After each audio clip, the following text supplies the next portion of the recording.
बेटा देखो, ये बम पटाखे जलाना कोई दिक्कत नहीं है, पर बौद्धिक रूप से विकसित लोगों को ऐसे बंद कमरे में मेरे ख्याल से ऐसे नहीं करना चाहिए, है ना।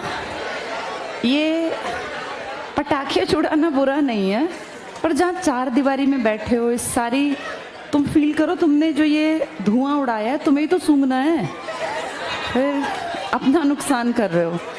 अगर पटाखे छुड़ाने छुड़ा लेना, लेकिन खुली जगह होनी चाहिए ना, नहीं तो तुम्हें ही सूंघना पड़ेगा।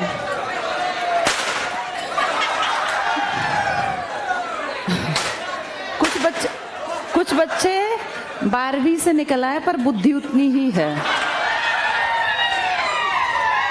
चलो आज बेटा, अब घर से आए हो, ये सोचो आज किराया लगा के आए हो, आज त्योहार के दिन घर से उठ के आए हो।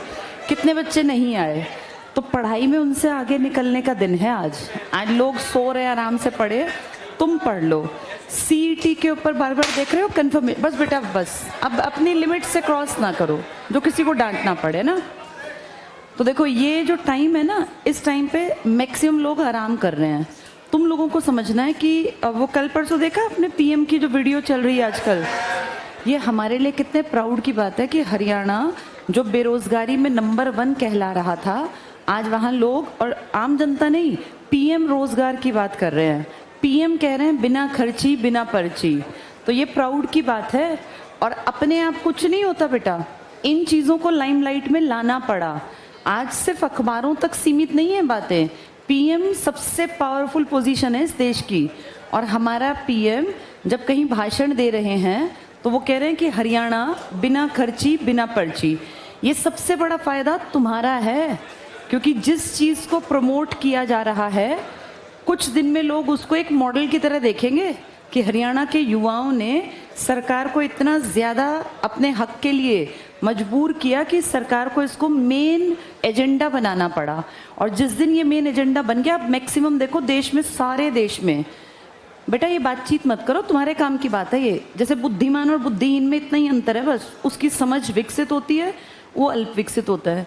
आज इस पूरे देश में पढ़ा लिखा केरला है नंबर 1, लेकिन रोजगार की सबसे ज्यादा पॉजिटिव जो इमेज बन रही है कि जहां सरकार ने कोशिश की, वो हरियाणा है।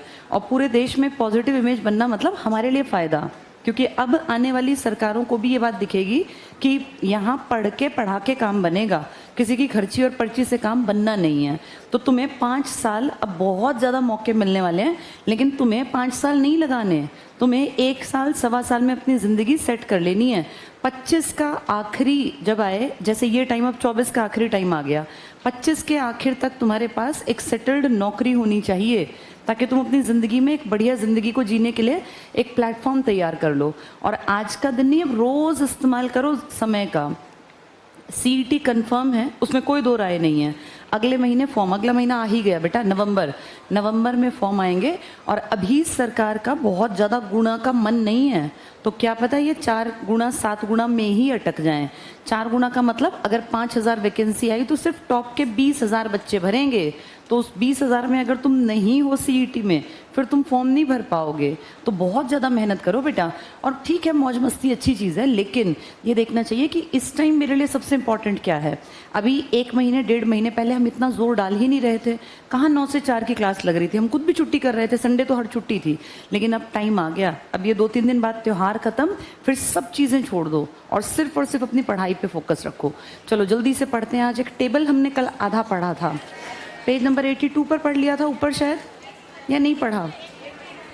82 का लास्ट टेबल पढ़ लिया था और 83 पे ऊपर ख़त्म हो गया था वो, है ना। इसके बाद हम 81 पे देखो, मैंने पढ़ाना शुरू किया था शायद, ये छोटा टेबल पढ़ लिया था ना। ये बताओ हमारा पहला राज्यपाल किस राज्य से था, और अब का राज्यपाल, अब नहीं, अब के राज्यपाल तेलंगाना। जब वो जन्मे तब तो तेलंगाना था ही नहीं, तो पेपर में क्या टिक करोगे? आंध्र प्रदेश। अब तुम्हारी कॉमन सेंस है, अगर पेपर में आंध्र प्रदेश तेलंगाना दोनों आए तो तेलंगाना टिक करना, लेकिन अगर पूछे जन्मे कहाँ तो क्या टिक करोगे? आंध्र प्रदेश। अब संबंधित कहाँ से हैं? तेलंगाना। जैसा क्वेश्चन वैसा आंसर, ये ध्यान रखना है। पंडित जसराज का जन्म कहाँ हुआ था? हिसार, लेकिन आज उनका गांव पड़ता है फतेहाबाद। एचएमटी की फैक्ट्री कहाँ लगी थी? लेकिन आज वो जमीन है पंचकुला। यानी कई चीजों के आंसर बदल सकते हैं, वो हमें अपनी बुद्धि का इस्तेमाल करके क्वेश्चन की लैंग्वेज देख के डिसाइड करना है। चलो पेज नंबर 81 का ये हिस्सा पढ़ लिया। 82 के ऊपर वाला रहता था ना, ठीक है, जल्दी जल्दी पढ़ेंगे बेटा। हरियाणा के पहले मुख्यमंत्री टिक कर लो, भगवत दयाल शर्मा। ये बेरी झज्जर के थे। और हमारा जो पहला सीएम था ना बेटा, सीएम हमेशा स्टेट का ही बनता है, जो स्टेट में रहता हो, क्योंकि उसी को स्टेट के लोग जानते हैं और उसी को वो वोट देंगे। हमारे हरियाणा से हम प्राउड से कहते हैं 3 लोग हरियाणा के बाहर के सीएम भी बने हैं, जिनमें 2 बार दिल्ली के सीएम हमारे हरियाणा की सुषमा स्वराज और अरविंद केजरीवाल, और एक यूपी की सुचेता कृपलानी। ये इंपॉर्टेंट बात है। हरियाणा के 3 लोग बाहर, 2, एक तो यूटी कह लो या दिल्ली को कुछ भी मान लो, और एक यूपी में, इन दोनों में हमारे सीएम बने हैं। इनका संबंध हरियाणा से था। बाकी अपने यहाँ जितने सीएम बने वो 100% अपने ही लोग होंगे। बाहर के किसी आदमी को कोई भी सीएम नहीं बनाता। फिर उन्होंने क्यों बना लिया? क्योंकि दिल्ली में लंबे समय से रह रहे थे अरविंद केजरीवाल। जहाँ आप रहते हैं फिर आप वहाँ के लोगों के बीच में फेमस हो जाते हैं ना, इसीलिए। चलो ये टिक कर लो। तो भगवत दयाल शर्मा बेरी झज्जर में। हरियाणा के पहले लोक आयुक्त कौन थे? प्रीतम पाल सिंह। अब कौन बन गए? अब बन गए हरिपाल वर्मा। लिख लो यहाँ, हरिपाल वर्मा ये बन गए अब, ठीक है। हरिपाल वर्मा ये रेवाड़ी के हैं। हरिपाल वर्मा रेवाड़ी। तो पहला और प्रेजेंट का बीच के मत याद करना। पहला प्रीतम पाल सिंह, अब हरिपाल सिंह। दोनों के नाम में पाल आ गया। पहला प्रीतम पाल, अब हरिपाल। चलो ये प्रीतम पाल सिंह कहाँ के थे? यमुनानगर। लिख लो YN। अब वाले रेवाड़ी के हैं। नेक्स्ट पढ़ना, हरियाणा हाईकोर्ट के पहले न्यायाधीश थे न्यायमूर्ति श्री रामलाल। ये 1947 में थे। लिखो यहाँ 1947 में श्री रामलाल। इसके बाद अगला टिक करना, हरियाणा विधानसभा की पहली महिला अध्यक्षा कौन थी? शन्नो देवी। एक्चुअल में ये पंजाब की उपाध्यक्ष थी, तो काम करना आता था। 54 लोग अलग होके जब हरियाणा में आए तो उन 54 ने कहा कि मैडम आप तो ऑलरेडी काम जानती हैं, आप ही अध्यक्ष बन जाइए। वैसे भी 2-3 महीने काम करना था। कब अलग हुआ था हरियाणा? नवंबर में। नवंबर से लगा लो दिसंबर, जनवरी, फरवरी, मार्च में तो इलेक्शन कर दिए। यानी 3 महीने में आपको बहुत लंबा चौड़ा कोई काम नहीं करना था। तो शन्नो देवी इस देश की पहली, हमारी भी पहली, हरियाणा की भी और देश की भी पहली महिला जो किसी विधानसभा की अध्यक्षा बनी। लेकिन जब इलेक्शन हुए ना 81 सीटों पे, फिर शन्नो देवी जी नहीं आई, फिर आए थे राव वीरेंद्र सिंह। फिर उन्होंने जल्दी ही इस्तीफा दिया क्योंकि उनको सीएम बनना था। चलो ये टिक कर लो। तो शन्नो देवी देश की भी पहली और हमारी भी पहली। पहले पंजाब की विधानसभा की उपाध्यक्ष थी। हरियाणा विधानसभा का पहला आदमी अध्यक्ष कौन बना था? राव वीरेंद्र सिंह। हरियाणा की पहली महिला जो वन की प्रमुख बनी, अमरिंदर कौर। ये देश में भी पहली थी, देश में IFS इंडियन फॉरेस्ट सर्विसेज में। लिख लो देश में फर्स्ट, अमरिंदर कौर, तो वन प्रमुख। भारतीय क्रिकेट टीम में हरियाणा का पहला कप्तान नवाब मंसूर अली खां पटौदी, जिनको टाइगर के उपनाम से जानते हैं। सैफ अली के पिताजी हैं ये। पटौदी रियासत के मालिक थे ये। लिख लो यहाँ टाइगर। नेक्स्ट पढ़ना, हरियाणा की पहली महिला पर्वतारोही संतोष यादव। लगातार 2 साल इन्होंने पर्वतारोहण किया। प्राउड की बात है कि हरियाणा के एक छोटे से गांव की लड़की जब पढ़ने गई कॉलेज राजस्थान, तो उसके कॉलेज के हॉस्टल के पीछे देखती थी वो बच्चे भाग भाग के पहाड़ पे चढ़ते थे। तो उसके मन में आया मुझे भी पहाड़ पे चढ़ना चाहिए। वहाँ से इंटरेस्ट हुआ और फिर वहाँ से पहुँच गई जहाँ माउंटेनियरिंग की प्रैक्टिस कराते हैं। वहाँ जाके इतना बढ़िया काम सीखा कि लगातार 2 साल माउंट एवरेस्ट फतेह किया। और फेमस इसलिए हुई क्योंकि इन्होंने अपना ऑक्सीजन का सिलेंडर शेयर किया था, जो बहुत बड़ा रिस्क था, जिसमें इंसान मर भी सकता था। तो ये टिक कर लो, संतोष यादव। यहाँ लिख लो रेवाड़ी से थी ये, और हमारे हरियाणा की फर्स्ट लेडी है। इंडिया में तो ढेर है लेकिन हमारी पहली है ये, 1992-93। ठीक है, नेक्स्ट पढ़ना, फर्स्ट वर्ल्ड कप हमारे लिए 1983 जीतने वाला कप्तान कौन था? कपिल देव। हरियाणा हरिकेन कल हम पढ़ रहे थे 1983। हरियाणा का पहला कैंसर संस्थान कहाँ? बाड़सा झज्जर। इसे कहते हैं नेशनल कैंसर इंस्टीट्यूट, NCI। लिख लो यहाँ शॉर्ट में NCI, national cancer institute. Next check करो, हरियाणा का पहली यूनिवर्सिटी KU कुरुक्षेत्र यूनिवर्सिटी, और ये कहाँ पर बनी थी? कुरुक्षेत्र में 1956 में, हरियाणा बनने से 10 साल पहले। लिख लो यहाँ, डॉक्टर राजेंद्र प्रसाद ने आके इसकी नींव का पत्थर रखा था 1952, नींव डॉक्टर राजेंद्र प्रसाद। हाँ 56 में बनी थी बेटा, मैंने 52 बोल दिया क्या? अच्छा 56 लिख लेना। देखो 2 यूनिवर्सिटी बहुत काम की है, अपना हरियाणा 66 याद है, 10 साल पहले कुरुक्षेत्र और 10 साल बाद MDU। हाँ इसमें 10 साल, बस 66 से 10 साल बढ़ा देना घटा देना, 56 वाली KU और 76 वाली MDU। चलो आगे पढ़ो। हरियाणा का पहला कॉलेज था पंडित नेकीराम शर्मा कॉलेज, रोहतक में 1926 में। लिख लो रोहतक। वैसे भी स्टेट लेवल के ज़्यादातर कॉलेजेस हमने रोहतक पढ़ा था ना, वहीं था पहला कॉलेज रोहतक, 1926 1926। क्या नाम है इस कॉलेज का? पंडित नेकीराम शर्मा। कल हम कुछ शर्मा के नाम भी पढ़े ना, श्री राम शर्मा, नेकीराम शर्मा, दीनदयाल शर्मा, वही हैं ये। नेक्स्ट चेक करो, भारत और एशिया का सबसे बड़ा पशु फार्म कहाँ बनाया? हिसार। तो सबसे बड़ा पशुओं का फार्म बनाया हमने हिसार। क्या हिसार में पशुओं का कोई पढ़ाई लिखाई का संस्थान भी था? लुवास जानवरों की पढ़ाई तो कराता है Lala Lajpat Rai university of veterinary and animal sciences. Veterinary का मतलब होता है जानवरों से संबंधित। Lala Lajpat Rai university of veterinary and animal sciences, यानी ये साइंस की बात कर रहा है वेटरिनरी में। तो लुवास संस्थान हरियाणा में जानवरों के ऊपर जो डॉक्टर्स और ये सब तैयार होते हैं ना, उनकी ट्रेनिंग का बहुत बड़ा सेंटर है। तो जहां पूछे सबसे बड़ा फार्म तो हिसार याद करना, ये भी तो हिसार में ही है। आगे टिक कर लो, हिसार सबसे बड़ा पशु फार्म। हरियाणा का पहला फिल्म निर्माता, प्रोड्यूसर, डायरेक्टर, तो ये देवी शंकर प्रभाकर, ठीक है। चंद्रावल के राइटर हैं ये। हरियाणा की सबसे ज्यादा चलने वाली मूवी थी चंद्रावल, उसको इन्होंने ही लिखा था। लिख लो, राइटर चंद्रावल। निर्माता का मतलब क्या होता है? निर्देशक कौन होता है? निर्माता जो पैसा लगाता है, प्रोड्यूसर, और निर्देशक जो डायरेक्शन देता है, डायरेक्टर। पैसा प्रोड्यूसर का लगता है, डायरेक्शन जो बताता है ऐसे ये सीन करना है, ऐसे यहाँ पे ये चीज आएगी, वो डायरेक्टर। वो थे आनंद कुमार। तो पैसा किसने खर्च किया?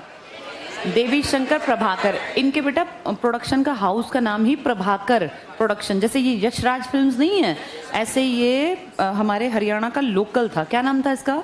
प्रभाकर प्रोडक्शंस। तो इनका पैसा लगता था, देवी शंकर प्रभाकर। और निर्देशक कौन था पहला? आनंद कुमार, ये डायरेक्टर थे। हरियाणा का सबसे बड़ा और सर्वाधिक पे आ जाओ। हरियाणा में सबसे ऊंची चोटी कौन सी है? करोह। हाँ, इसकी ऊंचाई है 15-14 मीटर, ना मिले तो 1467, इनमें से एक मिलेगी। तो 1467 तो लिखा है, 15-14 तुम लिख लो। और अगर फीट में पूछे तो 4813 फीट, ये भी लिख लो। 4813 फीट सबसे ऊंची चोटी। ज्यादा ऊंची तो है नहीं, क्योंकि एवरेस्ट कितना है? 8848, कंचनजंगा 8598। उस हिसाब से हमारी हम लिख रहे हैं 1467, तो उनकी तो बहुत ही कम है ऊंचाई पर। करोह कहाँ मिलेगी चोटी? शिवालिक में। शिवालिक कहाँ पड़ेगा? पंचकुला की रेंज में, तो पंचकुला में है ये, पंचकुला में करोह। इससे ऊंची कोई पहाड़ी नहीं है, ये कोई बहुत ऊंचा पहाड़ नहीं है बेटा। 1467 कोई बहुत ज्यादा नहीं होती। नेक्स्ट पढ़ लो, हरियाणा में सर्वाधिक वर्षा वाला स्थान छछरौली यमुनानगर। हाँ, और इसको कहते हैं हरियाणा का चेरापूंजी। यही लिख लो, कम होती है। हाँ, फतेहाबाद और सिरसा, सिरसा से कम होती है साउथ वेस्ट से। लिख लो, फतेहाबाद पे सबसे कम और सिरसा में भी कम। फतेहाबाद में टोटल में कम, पूरे साल की कम। दोनों आंसर आ सकते हैं। और अभी जो बारिशें चल रही थी अब खत्म हो गई। कौन सी बारिश थी वो? कौन सी इसकी थी डायरेक्शन की? दक्षिण पश्चिमी मॉनसून। ज्योग्राफी में पढ़ा होगा ना, साउथ वेस्ट। अगर पूछे ध्यान से सुनो, अगर कहे साउथ वेस्ट से कम बारिश तो कहना सिरसा, सबसे कम टोटल की बारिश तो फतेहाबाद। तो दो जगह बारिश कम होती है, फतेहाबाद और सिरसा। अगर बारिश के मौसम की कम बारिश कहें तो सिरसा, क्योंकि बारिश के मौसम का था साउथ वेस्ट वाली। और कहे टोटल कम तो फतेहाबाद। दोनों लिख लेना, एनुअल कम फतेहाबाद, साउथ वेस्ट से कम सिरसा, दक्षिण पश्चिम मॉनसून से कम सिरसा।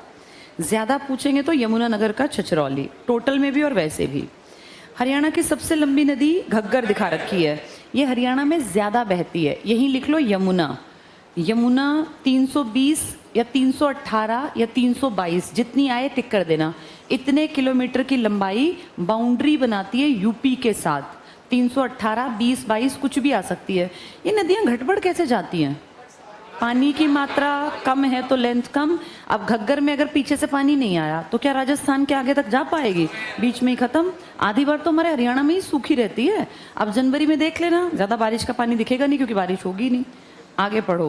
क्षेत्रफल की दृष्टि से हरियाणा का सबसे बड़ा जिला कौन सा है? सिरसा। 4277 लिख लो यहाँ, सबसे बड़ा 4277। ये वन वाला सिर्फ पढ़ लो, रिपोर्ट पुरानी है, मैं नई इस बार कराऊंगी। सर्वाधिक वन क्षेत्र वाला जिला है पंचकुला। ये बहुत सालों से है क्योंकि इसका बेटा 43% हिस्सा लगभग फॉरेस्ट कवर है, तो उतने से आगे निकलना बड़ा मुश्किल है। यहाँ लिख लो 42, 43 अलग अलग थोड़े बहुत चेंज आते हैं, ज्यादा नहीं बढ़ता। 43% हिस्सा। हरियाणा का सर्वाधिक सड़कों की लंबाई वाला जिला भिवानी। ये इसके ऊपर भी एक रिपोर्ट है, वो मैं करा दूंगी बाद में। सर्वाधिक जनसंख्या वाला जिला फरीदाबाद। हरियाणा में 4 जिले याद रखना, 18 बल्कि 17, 16 ये मेन है। कौन कौन है ये फरीदाबाद, ये हिसार, ये भिवानी। FHB ऐसे याद रखते हैं, फरीदाबाद, हिसार, भिवानी, FHB। चलो, जनसंख्या वैसे एक टॉपिक में भी आएगी, डिटेल से वहां भी पढ़ेंगे। अभी यहाँ टिक कर लो। कहाँ पहुंचे हम लोग? सबसे ज्यादा जनसंख्या हो गया। सबसे ज्यादा जनघनत्व वाला जिला भी फरीदाबाद। जनघनत्व का मतलब होता है प्रति वर्ग किलोमीटर। इसको समझ लो, जैसे पूरे भारत में ना बेटा आबादी बराबर नहीं है। तुमने कभी अगर किसी और राज्य की यात्रा की हो, कभी रेल से गए हो, तो तुमने देखा होगा बहुत सारा एरिया तो खाली पड़ा हुआ है, बीच बीच में स्टेशन के पास बस आबादी है। और कभी अगर तुम्हें प्लेन से जाने का मौका मिलेगा तो तुम देखोगे लगभग भारत खाली पड़ा है। जो हमारे दिमाग में ना कि बहुत लोग, ऐसा है नहीं।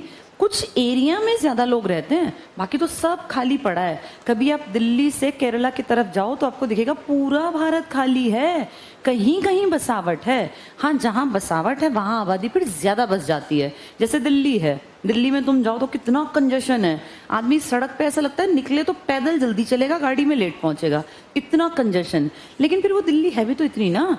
आप दिल्ली से केरला जाओगे तो आपको बहुत सारी हिस्से खाली, बिल्कुल खाली, बीहड़ जंगल भी हैं जहाँ कोई नहीं रहता।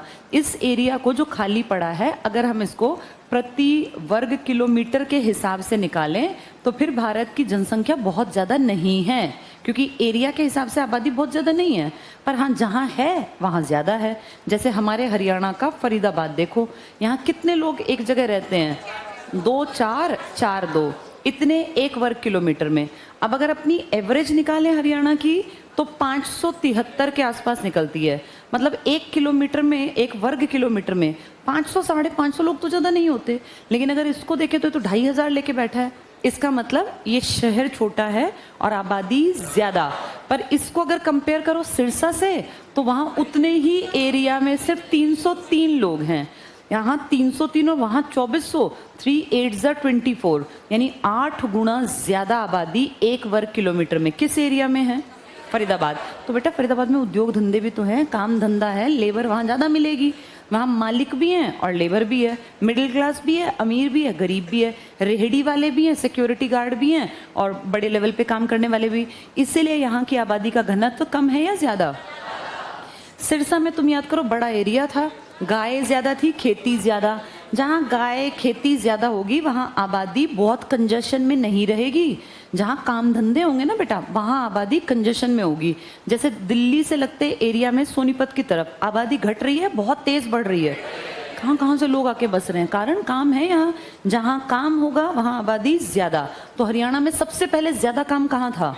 फरीदाबाद, इसलिए आबादी ज्यादा। शहर, वैसे शहर सबसे बड़ा है लेकिन जिला सबसे छोटा, आबादी सबसे ज्यादा, 18 लाख लोग लेके बैठे हैं ये। चलो टिक कर लो। तो हम पहुंचे सबसे ज्यादा जनसंख्या फरीदाबाद। लिख लो, जनघनत्व तो लिखा है 2298 ना, इसको ठीक कर लो। पीछे भी ठीक लिखा है 2442, इसको ठीक कर लेना। यही दिया है, लगभग 2500। 2 4 4 2, 2 डिजिट सीधी, 2 उल्टी कर दो, 2 4 को उलट दोगे तो 4 2 ही तो आएगा, 2 4 4 2।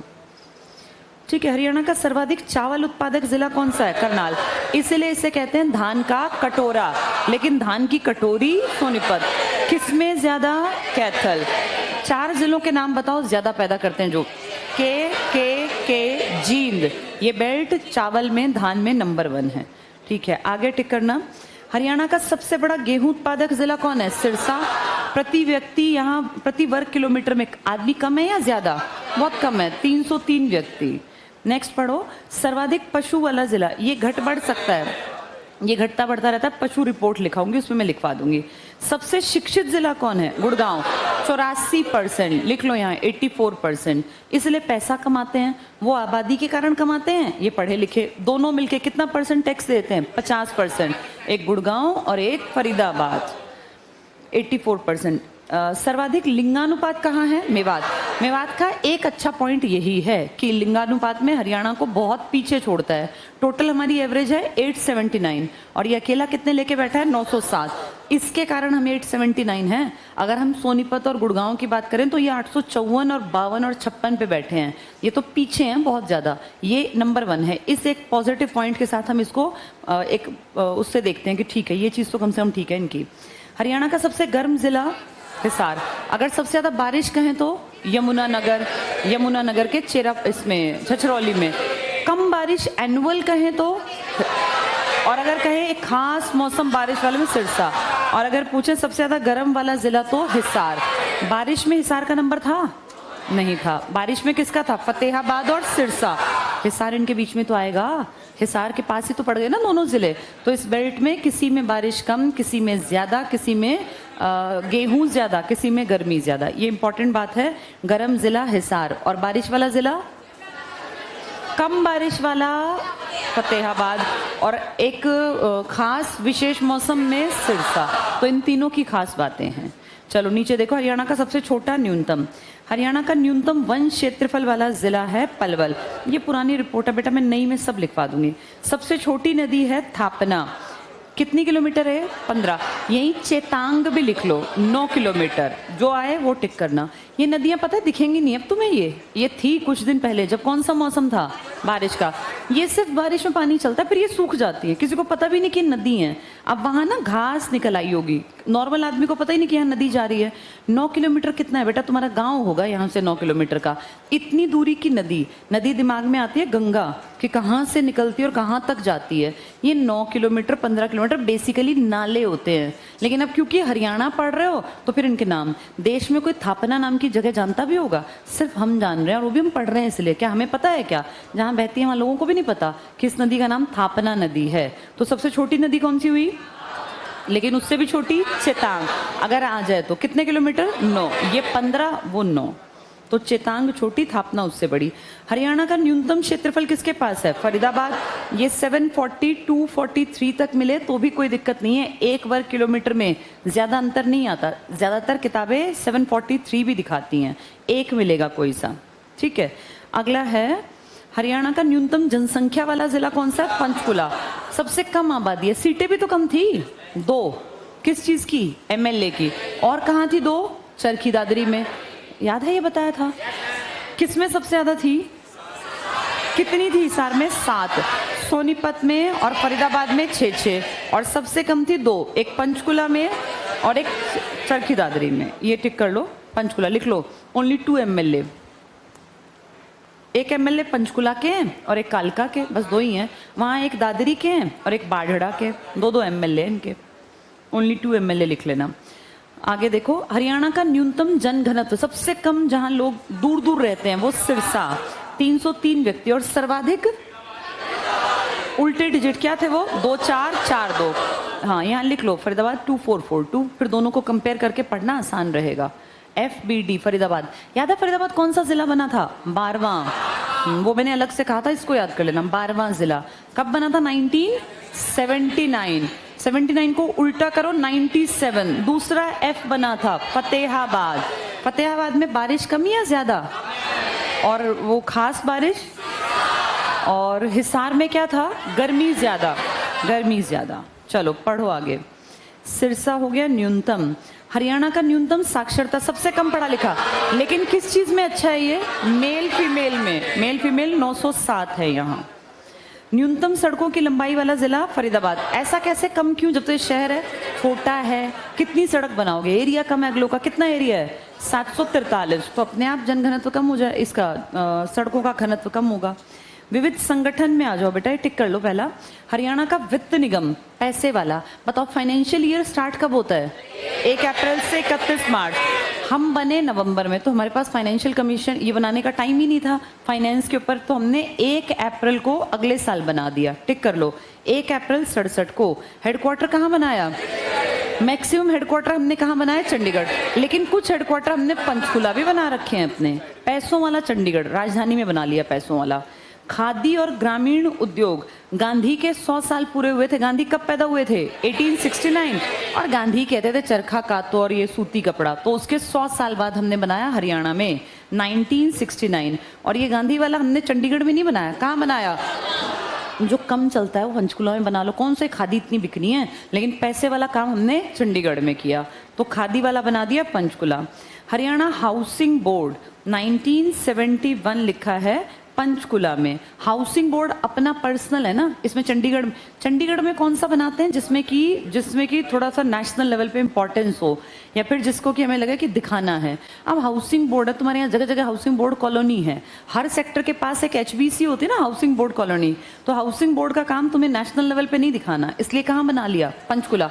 खादी का काम कहाँ कर लिया? पंचकुला। लेकिन पैसे का काम कहाँ करोगे? चंडीगढ़ में। नेक्स्ट है हरियाणा भंडारगारा निगम, वेयर हाउस बोलते हैं बेटा इसको। ये 1974 का फरीदाबाद लिखा है, इसको काट दो, पंचकुला में है बेटा ये, पंचकुला। और विकिपीडिया इसका साल दिखाता है 1967, ऑब्लिक में लिख लेना 1967। एक मिलेगा जो इस तरह के क्वेश्चन है उसमें वो जानते हैं, फिर बच्चे पुलिस वो उसमें कोर्ट में पहुंचते हैं, तो वो जानबूझ के एक ही ठीक ही देंगे।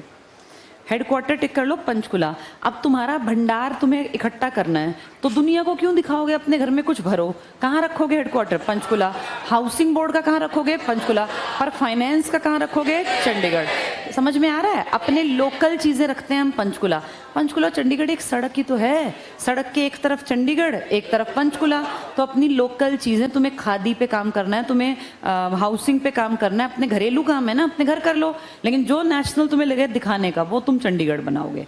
आगे देखो, हरियाणा उर्दू अकेडमी, ये इंपॉर्टेंट है बेटा, 85 में बनी थी। 1985 में हरियाणा उर्दू अकादमी, ये कहाँ बना ली हमने? पंचकुला। जैसे नेशनल लेवल पे क्या दिखाना, अपनी ठीक है अपनी भाषाओं पे काम करो, हिंदी पे, उर्दू पे, पंजाबी पे अपना करते रहो अंदर, तो ये पंचकुला। हॉर्टिकल्चर विभाग, हॉर्टिकल्चर क्या होता है? बागवानी, बागवानी लिख लो, बागवानी। ये 1991 में, ये भी पंचकुला। ये सब अपने लोकल लेवल पे कर रहे हैं हम। हरियाणा पावर जनरेशन बहुत बहुत इंपॉर्टेंट है, इसका एक टॉपिक है बेटा पूरा, मैं बहुत डिटेल से पढ़ाऊंगी कैसे ये बना, कब इसका बंटवारा हुआ, 98 में क्या हुआ, 99 में क्या हुआ, ये सब मैं बहुत डिटेल से। अभी सिर्फ टिक कर लो, कुछ नहीं करना अभी, क्योंकि इसका टॉपिक है एक बिजली के ऊपर पूरा। अंडरलाइन करना, हरियाणा विद्युत power generation corporation limited. English में देखो, H का मतलब Haryana, PG power generation, CL corporation limited. 1997 लिखा है पंचकुला। इसके ऊपर पूरी डिटेल से पढ़ेंगे। 97, 98 इसके अलग अलग सन हैं, ये 99 क्यों आते हैं वो बाद में बात करेंगे। नेक्स्ट टिक करो, हरियाणा विद्युत प्रसारण। ऊपर क्या था? Power generation. जनरेशन मतलब क्या होता है? बनाना, और प्रसारण का मतलब फैलाना, है ना, यानी कोई बिजली बनाता है और कोई बिजली फैलाता है, पहुंचाता है। ये टिक कर लो, प्रसारण। ये भी 97 में, ये गुड़गांव में। तो जो जनरेट करता है वो ऊपर और जो फैलाता है वो गुड़गांव नीचे, बनाने वाला ऊपर और फैलाने वाला नीचे। अगला, हरियाणा राज्य महिला आयोग 99 में बना। कहाँ बनाया? पंचकुला। अब हरियाणा की राज्य की औरतों के लिए काम कर रहा है तो नेशनल पे क्यों बैठाएंगे? पंचकुला बना दिया। बताओ बिजली बनाने वाला कहाँ और फैलाने वाला? खादी का काम कहाँ रखोगे? पंचकुला। और पैसे का काम? चंडीगढ़। जो अपने लोकल काम है ना वो सारे पंचकुला में करेंगे। अंतरराष्ट्रीय, ये इंटरनेशनल सोलर अलायंस, इसका हेडक्वार्टर कहाँ है? गुड़गांव। तुमने इंटरनेशनल को गुड़गांव में क्यों बनाया? क्योंकि कोई आएगा तो हमारा सबसे एडवांस जिला जो दिखाने लायक है, जो बहुत पैसा कमाता है, वो कौन सा है? गुड़गांव।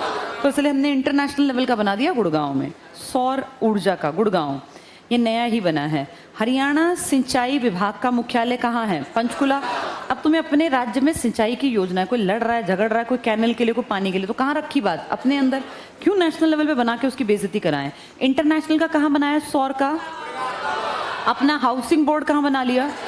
अपना हॉर्टिकल्चर, अपनी सिंचाई, अपनी खादी। हाँ, लेकिन तुमने इंटरनेशनल वाला बना दिया गुड़गांव। पावर जनरेशन का तुमने बना दिया पंचकुला, और पावर फैलाने वाले का, हाँ, और जहाँ पैसा वित्त आ गया वो चंडीगढ़। तो इनको ध्यान से पढ़ना ताकि तुम्हें याद हो जाए। चलो नीचे पहुँचो। ये तो कर लिया ना अगला? तो ठीक है, ये टेबल थोड़े से समझ में आ गए तुम्हें? हाँ, ऐसे ना जल्दी जल्दी ज़्यादा टेबल्स पढ़ लेंगे तो फिर हमें दिक्कत नहीं होगी। चलो अब आ जाओ पिछले पेज पर, 81 पर ही। हरियाणा का देश में पहला स्थान। जब भी कुछ पूछे ना ऐसा क्वेश्चन, तुम्हें दिखे इसमें से फर्स्ट कौन है और 4 राज्य हो, तो अपना टिक कर देना, क्योंकि हरियाणा जीके में वो हर चीज़ वही पूछेंगे जिसमें तुम नंबर 1 हो। अमूमन जैसे कहते हैं कि भाई इसमें नंबर 1 कौन, तो अपना टिक करना। जैसे ट्रैक्टर के प्रोडक्शन में नंबर 1 कौन, कुछ भी ऐसा क्वेश्चन पूछे तो तुमसे अपने हरियाणा की जानकारी ले रहे हैं। वैट लागू करने वाला पहला हरियाणा, बुजुर्गों की पेंशन लागू करने वाला, जहां ऐसे क्वेश्चन आए वहां हरियाणा टिक करना है। चलो जल्दी से पढ़ो।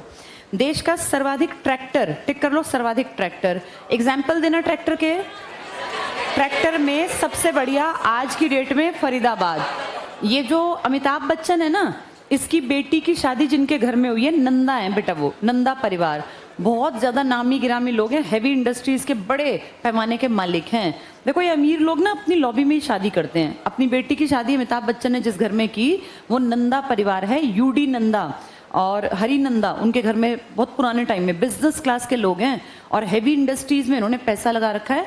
पूरे फरीदाबाद की बेल्ट में ट्रैक्टर का काम, जेसीबी का काम और हैवी मशीनरी, बहुत भारी भरकम, ये इनका खानदान बनाता है। तो हमारे हरियाणा में फरीदाबाद में बड़ा बिजनेस का कामकाज ये बच्चन परिवार के रिश्तेदारों का है, नंदा खानदान इनका नाम है। ये टिक कर लो। तो ट्रैक्टर में इनका नाम आ गया। पहले कौन सी थी वो बड़ी कंपनी, अब तो बंद पड़ी है? एचएमटी। एक जमाने में थी वो एचएमटी बेटा, सरकारी थी। नाम देखो ना, हिंदुस्तान मशीन टूल्स। सरकारी संस्थान अमूमन बैठ जाते हैं क्योंकि लोग यहाँ काम नहीं करना चाहते। ये यूडी नंदा का काम क्यों चल रहा है? अगला प्राइवेट है, जो काम नहीं करेगा उसको दफा कर देगा। काम ये पैसा कमाते भी हैं और प्रोग्रेस भी करते हैं। सरकारी में क्या है, आदमी कामचोर होता है, इसलिए सरकारी कामकाज को जल्दी बैठा देता है। वो सोचता है इससे फर्क नहीं पड़ता, पड़ता है अगली पीढ़ियों पर। आज अगर एचएमटी जिंदा होती तो एचएमटी में हजारों लोगों को काम मिल जाता ना, बंद हो गई। अगर आज ये सीमेंट फैक्ट्री जिंदा होती तो क्या हरियाणा में रोजगार के साधन ना होते? ये सब टाइम के साथ जो बंद करते हैं ना, लोग सोचते हैं हमें क्या फर्क पड़ेगा, पड़ता है, अगली पीढ़ियों को पड़ता है। जितने काम धंधे बंद होंगे अगली पीढ़ियों के लिए बंद होंगे, वो जिसके काम धंधे चलते रहेंगे अगली पीढ़ियों को काम मिलेगा। चलो पढ़ो अगला। कृषि ऋण माफ करने वाला पहला राज्य कौन है? हरियाणा। जहां पूछे ना खेती, ट्रैक्टर, सब में हम नंबर 1 है। अगला पढ़ो। स्वास्थ्य आपके द्वार, इसमें क्या किया था, गांव गांव में मोबाइल वैन चलाई थी कि भाई यहाँ घूमना, और जैसे एक संडे बना लिया, वेडनेसडे बना लिया। गांव में जितने बुढ़े बुजुर्ग हैं एक जगह कहीं जाके गाड़ी खड़ी हो जाती थी, एक आधा डॉक्टर, उसमें 2-4 नर्स वगैरह, वो आते भाई किसी के सिर में दर्द है तो पत्ता दे दिया गोली का, इस तरह की बेसिक चीजें। स्वास्थ्य आपके द्वार, ये योजना शुरू करने वाला देश का पहला राज्य कौन? हम। हर चीज में हम आएंगे। भारत सरकार द्वारा सबसे पहले बेटी बचाओ बेटी पढ़ाओ, ये कहां से? पानीपत। पुरानी बात हो गई, 9 साल पुरानी बात हो गई। 22 जनवरी 2015 मोदी जी नए नए आए थे, 14 में तो सरकार आई थी, 10 साल पुरानी बात है ये। वृद्धावस्था पेंशन शुरू करने वाला देश का पहला हरियाणा। लड़कियों को स्नातक तक की शिक्षा फ्री देने वाला कौन सा राज्य है? हरियाणा। ग्रेजुएशन में लड़कियों की फीस नहीं लगती क्या? फिर पता नहीं क्यों ये ऐसे कहते हैं बार बार, जहां पढ़ो हरियाणा पहला। या तो कुछ कागज जमा कराने पड़ते होंगे, क्योंकि मैंने तो यही सुना कि फीस लगती है। क्या लगती है? स्कॉलरशिप है। अच्छा, वो लिमिटेड लोगों को मिलता है, सबको लिमिटेड को है। अच्छा, लिखने के लिए, सबके लिए नहीं है। ठीक है बेटा, चलो पढ़ो आगे। निःशुल्क देने वाला देश का पहला राज्य। फसल बीमा योजना लागू करने वाला देश का पहला राज्य हरियाणा। फसल बीमा जानते हो क्या होता है? जब खेती करते हैं ना, जैसे गर्मियों में देखो गेहूं जब कटता है तो आग नहीं लग जाती कई बार।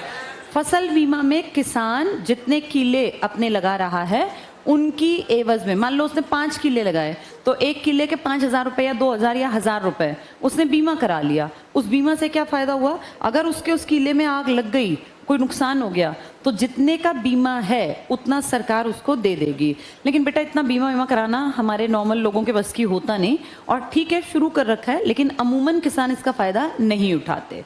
ये टिक कर लो। तो किसान ये फसल बीमा लागू करने वाला देश का पहला हरियाणा। देश में सबसे पहले आधुनिक आंगनवाड़ी, टिक कर लो, ये सोनीपत के हसनपुर की थी आंगनवाड़ी। आधुनिक आंगनवाड़ी हरियाणा, सोनीपत का हसनपुर गांव। मुख्यमंत्री बंसीलाल के शासनकाल में सभी गांवों में बिजली, ये टिक कर लो। बिजली मंत्री कौन बना दिया? खट्टर। इसी पॉइंट पे तो बन गए कि देश में सबसे पहले आप ही के राज्य में 100% इलेक्ट्रिफिकेशन हुआ था। हर गांव में खंबे पहुंचा दिए थे, बिजली के तार पहुंचा दिए थे 1970 में। तब तक केरल भी नहीं था, वो तो पढ़ा लिखा है। हम देश का पहला राज्य हैं। और सोचो हम बने कब थे? 66 में एंड में, और 70 में बंसीलाल के टाइम में 100% इलेक्ट्रिफिकेशन, ये नेशनल न्यूज बनी थी उस टाइम पर। ये टिक कर लो, बंसीलाल। सर्वाधिक शिक्षित पंचायत, ये तो मैंने तुम्हें बता ही रखा है। यहाँ पंचायत में सरपंच बनने के लिए कितना पास होना? अगर जनरल है 10वीं, एससी है 8वीं, औरत है तो 8वीं, एससी औरत है तो 5वीं। हमसे पहले राजस्थान लाया, लेकिन राजस्थान शिक्षा की डिग्री कम मांग रहा था। हमने सबसे ज्यादा पढ़ी लिखी पंचायत की कम से कम 10वीं हो। आदमी है और जनरल है तो 10वीं, औरत है जनरल तो 8वीं, एससी आदमी है तो 8वीं, और एससी औरत है तो 5वीं। तो सर्वाधिक शिक्षित, पहली शिक्षित तो राजस्थान की है, लेकिन सबसे ज्यादा शिक्षित हरियाणा की। भारत का पहला वैट पता है? वैल्यू एडेड टैक्स 1/4/2003 को, लिख लो यहाँ, 1/4/3 को लागू हुआ था, 1 अप्रैल 2003 को। ऐसे डेट पूछ लेते हैं कभी कभी। वैट की 1/4/3, 1 अप्रैल 2003। वैल्यू एडेड टैक्स, जिसमें वैल्यू ऐड कर दी हो, पहले से मिला दी गई हो, VAT। तो वैट सबसे पहले हमने शुरू किया। गौ संरक्षण पता है ना सबको? ये गायों को काटना मारना हरियाणा में कानूनन अपराध है। पूरे देश में अपराध है ये? नहीं।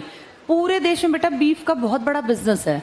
और मैं आपको बता दूं, यूरोप में सबसे ज्यादा डिमांड होती है बीफ की। वहां सबसे ज्यादा प्रोटीन का रिचेस्ट सोर्स वो बीफ को ही मानते हैं। हम लोगों को जो नॉर्मल नहीं लगता ना, वहाँ बिल्कुल नॉर्मल है।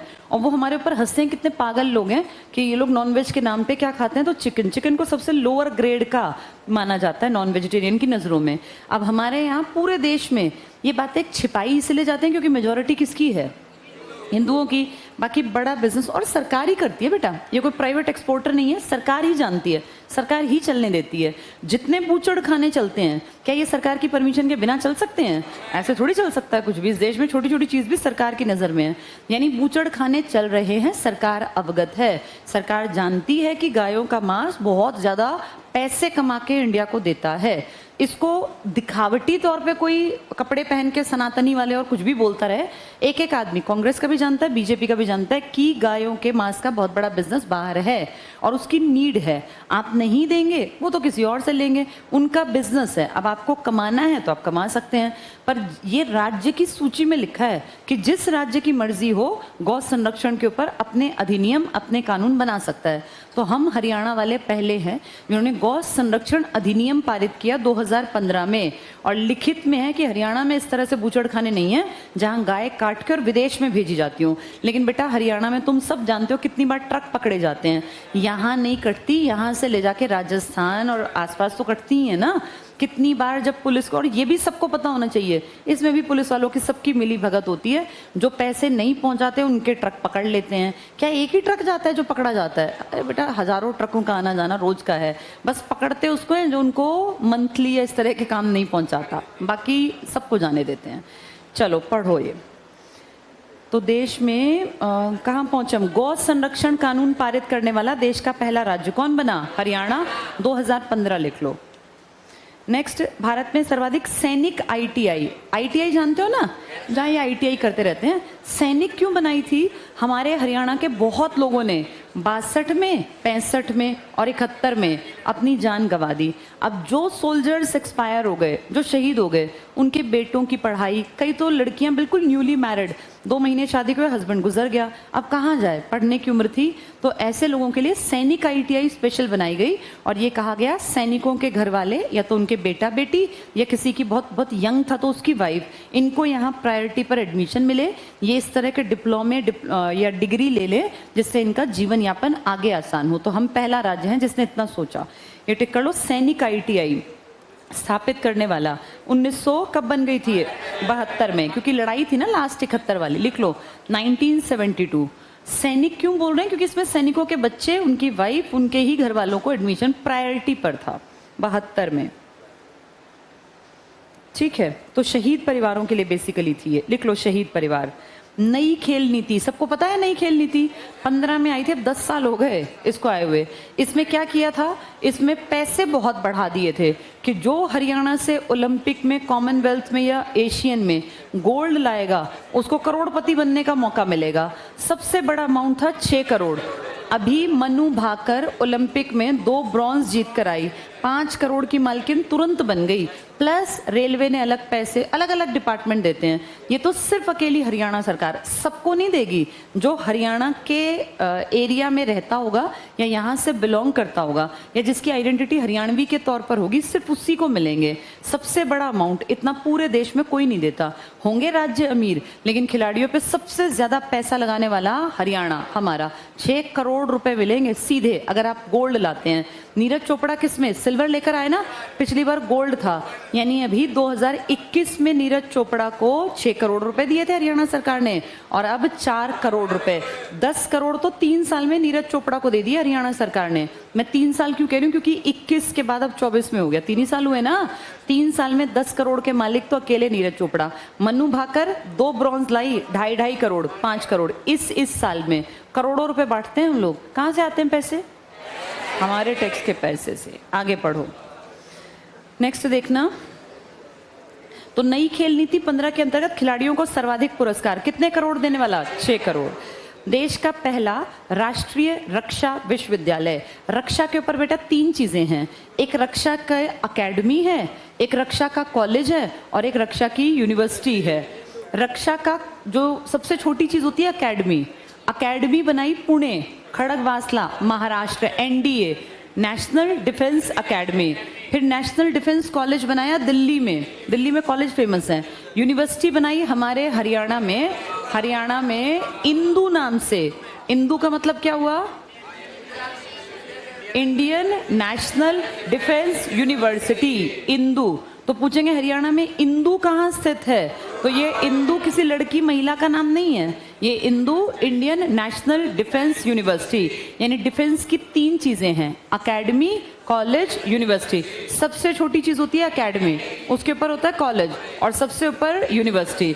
सबसे बड़ी चीज हमारे यहाँ बनी कौन सी, यूनिवर्सिटी। कॉलेज बना दिल्ली में, अकेडमी बनी पुणे, खड़गवासला महाराष्ट्र में। जल्दी से टिक कर लो। राष्ट्रीय रक्षा विश्वविद्यालय, यहाँ इंदू लिख लो, INDU। बेटा जो ये बोलती जा रही हो ना, बहुत काम किए हैं, जो बातचीत में उनके गए ये पॉइंट, और ये नहीं गए, अब नौकरियां गई तुम्हारे सामने से अगले साल की। फिर लिखो फटाफट से, INDU Indian national defence university. 2013 में बिनौला, 11 साल हो गए इस बात को, बिनौला गांव, बिनौला ऐसे जैसे भैंस का चारा नहीं होता बिनौले, वही बिनौला गांव। नेक्स्ट, हरियाणा राज्य सभी गांवों में पक्की सड़कों से जोड़ने वाला देश का पहला। बिजली में आप पहले, बुढ़ों की पेंशन में आप पहले, सैनिक ITI में आप पहले, गौ संरक्षण में आप पहले। तो सड़कों से सारे गांव जोड़ दिए, पक्की सड़कों से, इसमें भी हम पहले।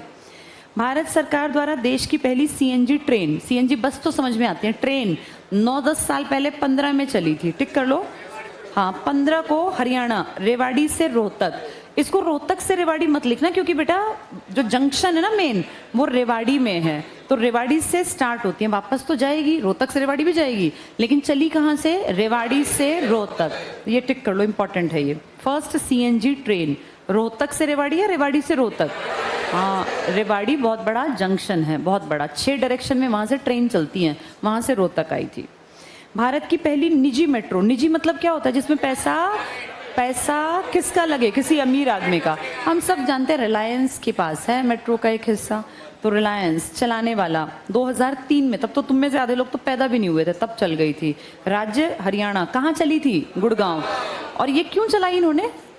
क्योंकि इसकी मेंटेनेंस ज्यादा थी, स्पीड ज्यादा थी, तो सरकार ने कहा कि इस पे प्रॉफिट भी ज्यादा था। ये कहाँ चली थी? गुड़गांव में ना। ये बेटा आईजीआई एयरपोर्ट से पैसेंजर्स को उठाती थी, बहुत बढ़िया ट्रेन थी। इसमें ट्रेन कम थी और एरोप्लेन ज्यादा।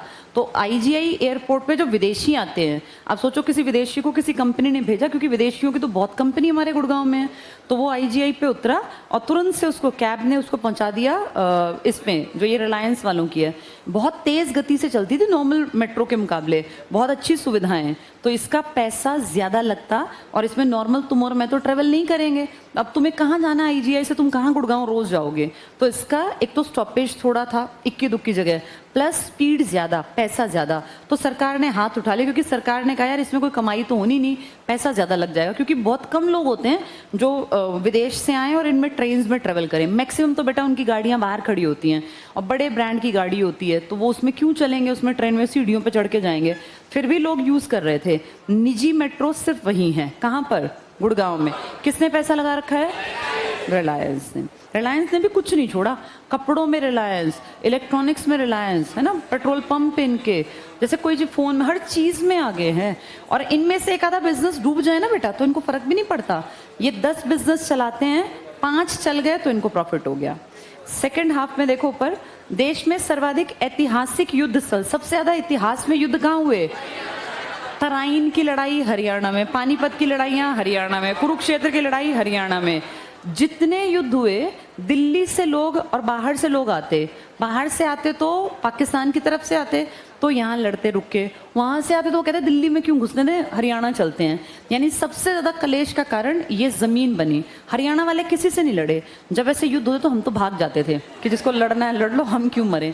हमें पता था कुछ दिन लड़ेंगे मरेंगे, उसके बाद क्या करेंगे, वापस चले जाएंगे ना। हमारी जमीन तो उठा के तो ले नहीं जा सकते।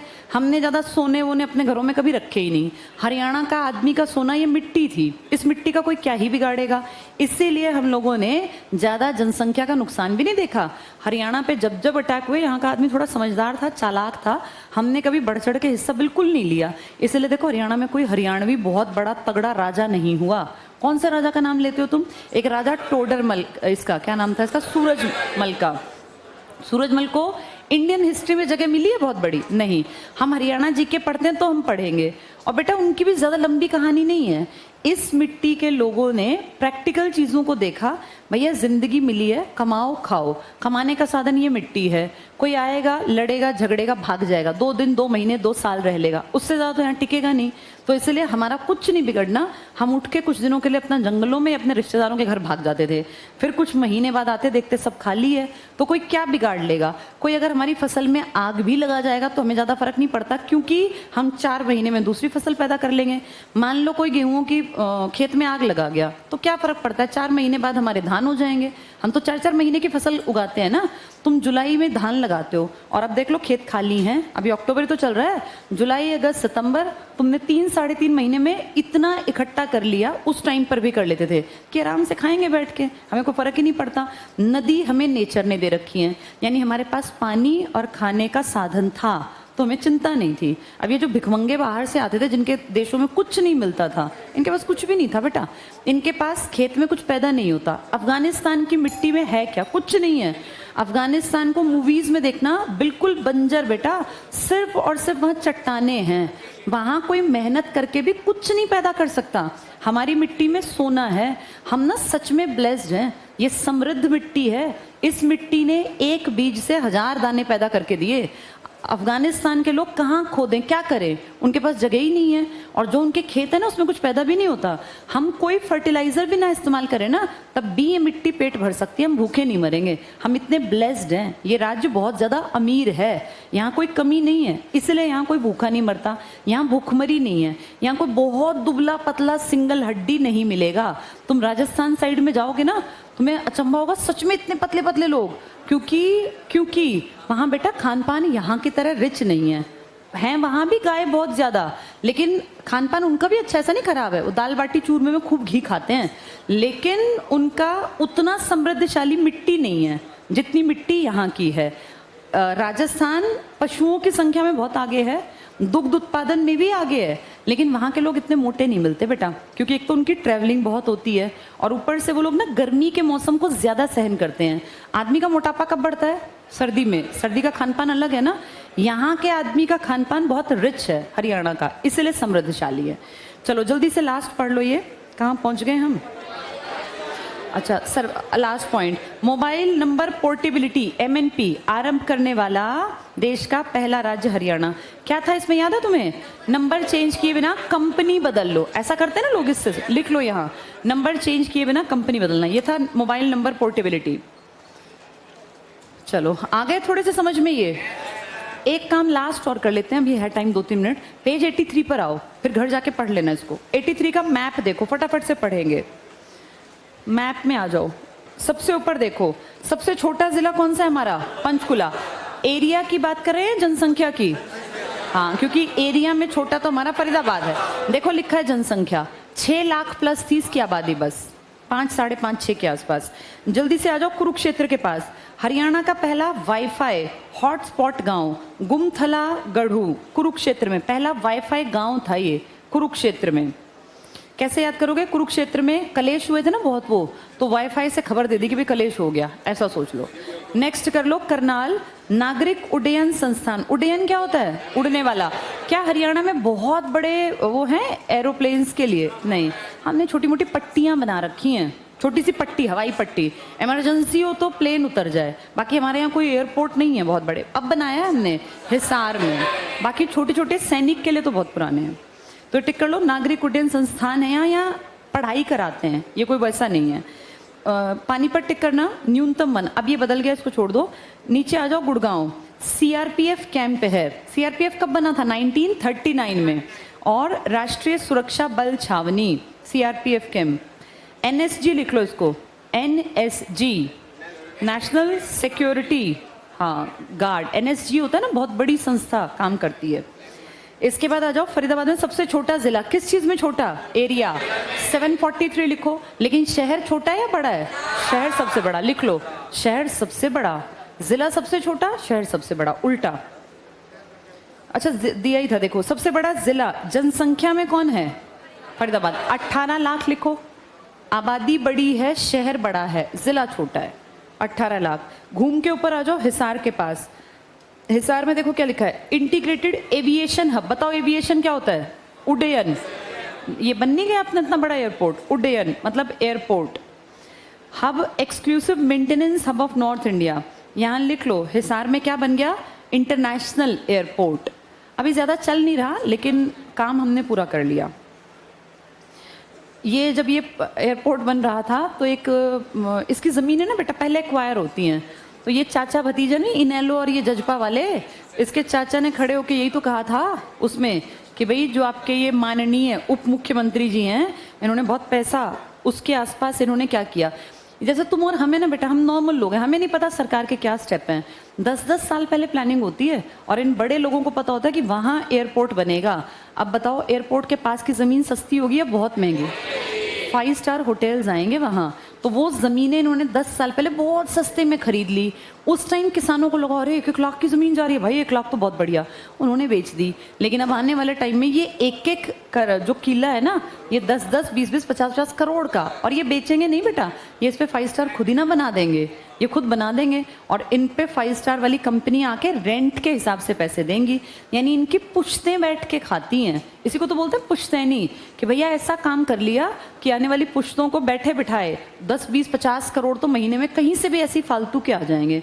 हम नॉर्मल लोगों को ये बातें पता ही नहीं चलती और ना हम लोग इतनी बड़ी प्लानिंग करते हैं। इनकी प्लानिंग बहुत लंबी होती है बेटा, जल्दी से पढ़ लो। हिसार के बाद BSF टिक कर लो। BSF जानते हो? बॉर्डर सिक्योरिटी फोर्स, 1965 में बनी, लिख लो 1 दिसंबर 65। जल्दी से सिरसा पे आओ, air force station, 2 air force station famous है, एक अम्बाला और एक सिरसा। और सबसे बड़ा जिला एरिया में, कितना एरिया है इसके पास? 4277, लिख लो 4277 वर्ग किलोमीटर। फतेहाबाद पे आ जाओ, न्यूनतम वन क्षेत्र प्रतिशतता वाला जिला, परसेंटेज वाला। इसके बाद अंबाला में आ जाओ, सैन्य छावनी है, एयरफोर्स स्टेशन, तो 2 एयरफोर्स स्टेशन बताओ, अंबाला, सिरसा, दोनों एससी रिजर्व सीटें हैं एमपी की, मेंबर ऑफ पार्लियामेंट। पंचकुला में तो हमने पढ़ ही लिया था, आ गया ये समझ में सारा। इसके बाद नीचे एक देखो सर्कल बना हुआ है, इसमें पिंक पूरा कलर है कुल क्षेत्रफल, और वन क्षेत्रफल महज कितना है 4%। वन और वृक्ष मिला लेंगे तो लगभग 6.5%। कोई नहीं बेटा, बाहर गली में तो कोई भी ऐसे, लड़कियां तो फोड़ नहीं रही हैं, ये हाँ पीछे कोई बाहर गली में फोड़ सकता है, ठीक है। चलो बेटा, शुभ दीपावली, और दिवाली का त्योहार तुम्हारे घर में घर वालों के लिए बहुत सारी खुशियां लाए बेटा। Best wishes, thank you, thank you.